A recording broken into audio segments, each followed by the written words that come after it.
নমস্কার বন্ধুরা, আমি আবারও ফিরে এসেছি আরেকটি নতুন পর্ব নিয়ে। আজকের এই ভিডিওতে আমি আলোচনা করতে চলেছি কোন 5টি অভ্যাস আপনাকে ভগবানের কাছাকাছি নিয়ে যাবে এই বিষয় নিয়ে। শুরু করার আগে বলে রাখি বন্ধুরা, চ্যানেলে এরকম ভিডিও আরও দেওয়া রয়েছে, দেখে আসবেন। চ্যানেলটিকে অবশ্য করে সাবস্ক্রাইব করবেন। চলুন আর দেরি না করে শুরু করা যাক। দেখুন বন্ধুরা, আধ্যাত্মিকতা বা ভগবানের সান্নিধ্য লাভ কোনো কঠিন তপস্যা নয়, বরং এটি আমাদের দৈনন্দিন জীবনযাপনের একটি ধারা। মনের শান্তি এবং পরমাত্মার সঙ্গে সংযোগ স্থাপনের জন্য প্রয়োজন কেবল শুদ্ধ ভক্তি এবং কিছু অভ্যাস। দেখুন বন্ধুরা, ঈশ্বর আমাদের থেকে দূরে কোথাও নেই। তিনি বিরাজ করেন আমাদের কর্মে, চিন্তায় এবং হৃদয়ে। তবে জাগতিক ব্যস্ততায় আমরা সেই সংযোগ হারিয়ে ফেলি। সেই সংযোগ স্থাপন করতে আমাদের কিন্তু এই 5টি অভ্যাস মেনে চলতে হবে।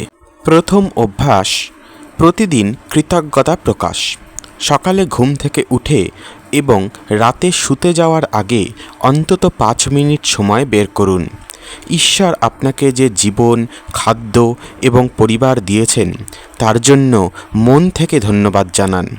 যখন আমরা অভিযোগ করা বন্ধ করে কৃতজ্ঞ হতে শিখি, তখন আমাদের হৃদয়ে ভগবানের উপস্থিতি অনুভূত হয়। দ্বিতীয় অভ্যাস, নাম জপ এবং প্রার্থনা। শব্দের শক্তি অপরিসীম।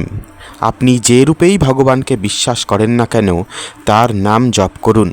প্রতিদিন অন্তত 10 থেকে 15 মিনিট নিরিবিলি বসে নাম জপ বা প্রার্থনা করলে মনের অস্থিরতা দূর হয়। এটি আপনার মনকে ধুয়ে মুছে পরিষ্কার করে দেয়, ফলে ঈশ্বরের বাণী আপনার হৃদয়ে প্রতিফলিত হতে শুরু করে।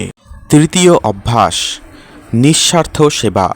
স্বামী বিবেকানন্দ বলেছিলেন, জীবে প্রেম করে যেই জন, সেই জন সেবিছে ঈশ্বর। কোনো প্রতিদানের আশা না করে অসহায় মানুষের পাশে দাঁড়ানো, পশু পাখিকে খাওয়ানো বা কাউকে সাহায্য করা হলো ভগবানের আসল পুজো।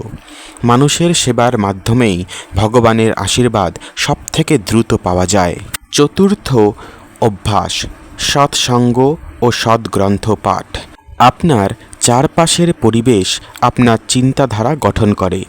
প্রতিদিন কিছুক্ষণ আধ্যাত্মিক বই বা শাস্ত্র পাঠ করার অভ্যাস করুন।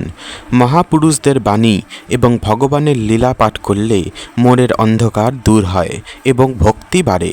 এছাড়া নেতিবাচক সঙ্গ ত্যাগ করে সৎ মানুষের সান্নিধ্যে থাকার চেষ্টা করুন।